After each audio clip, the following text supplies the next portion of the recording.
shirts and anyways, just go up there and look at this. Round rock.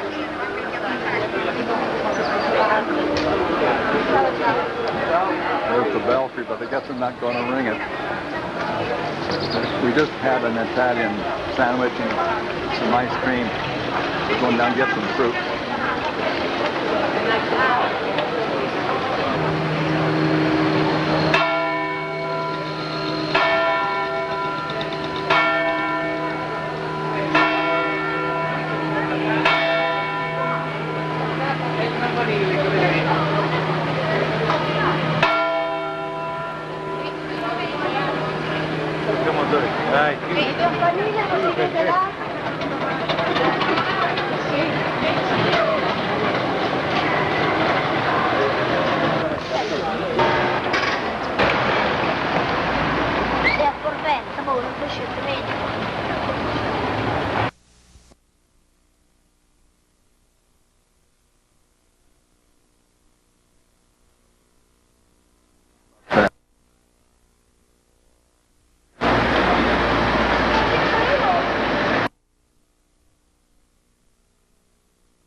About 12:30 on Wednesday. It was in focus.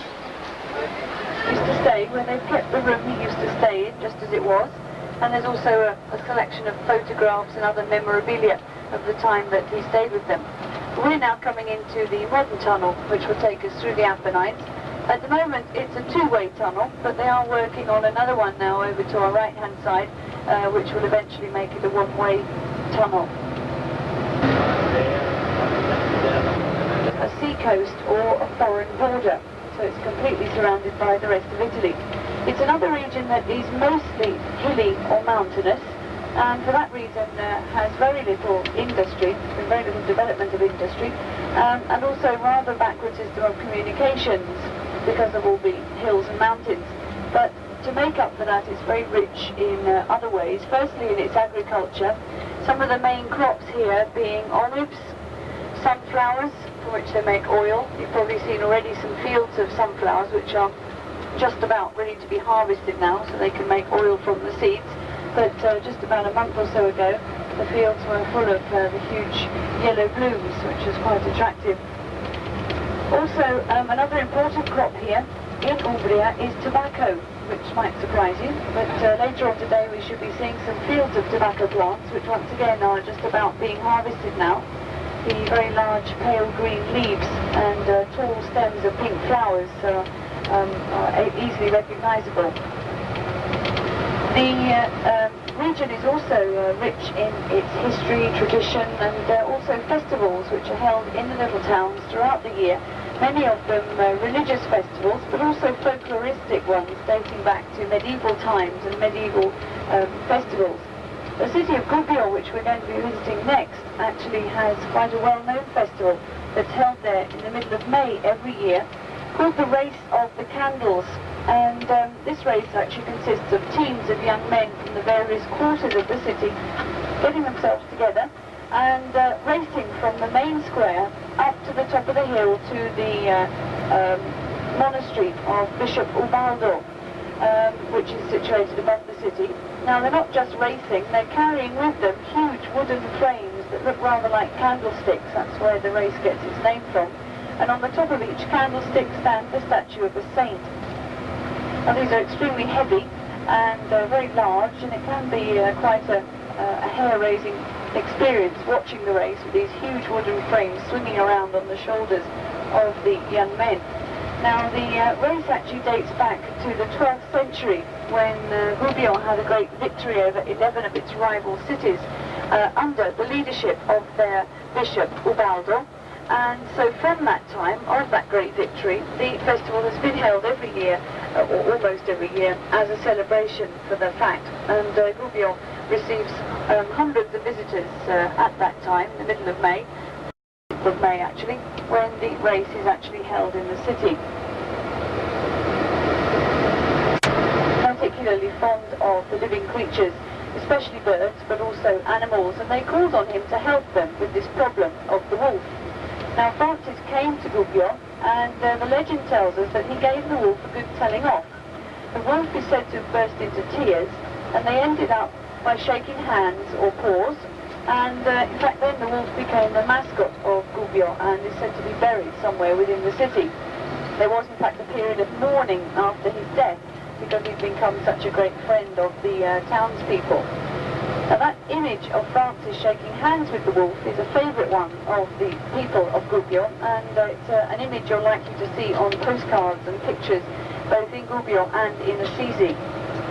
Also walking around Gubbio, you're going to see pictures displayed again on postcards and also outside photographer shop windows showing the race of the candles, the famous festival that's held here when everyone is dressed in medieval costume and flags fly from all the buildings. He was always carrying, of course, a crucifix with him. He wasn't allowed to lean the crucifix against the house walls in case the death then within the house walls sort of penetrated into the crucifix, so he had to keep holding his very large crucifix. He couldn't just rest it against the wall while he was giving the last rite. And another tradition, rather strange one, was that anybody who actually witnessed the person dying wasn't allowed to go out of their house again for about another 9 days because he had death in his eyes, and if he went out he would spread it around everywhere else. So these are all rather strange traditions to do with death, but superstitions, yes, that the medieval people here, especially in these little towns. Gubbio.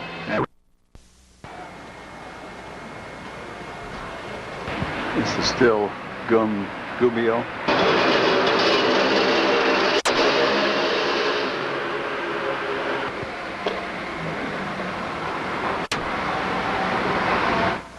The communists are losing power quite a bit in Italy. There are a lot of them, but they don't have much power.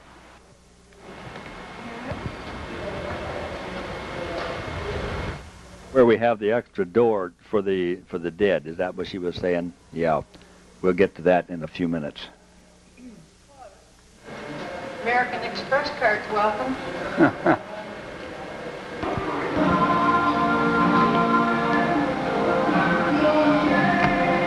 You might try it.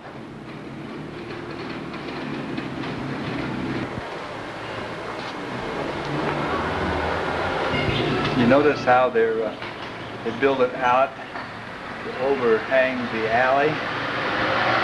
Here comes a car, I gotta get out of the way. But we're, put that back to me. Okay, aim it at me here. We walked to the top of those steps that we showed you just before. So we're gonna walk back downtown so we can find a place to eat. Well, yeah, well, I got them going up.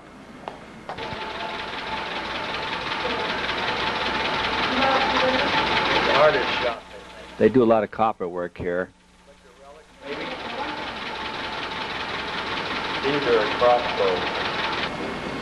Well, these are mosaics here too. Well, the picture's not mosaic. No, it just have a teapot and our coffee mugs.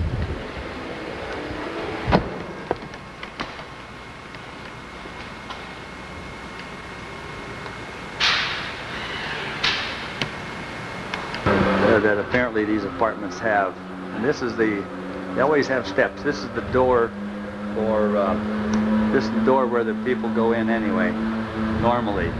But over here is where the dead.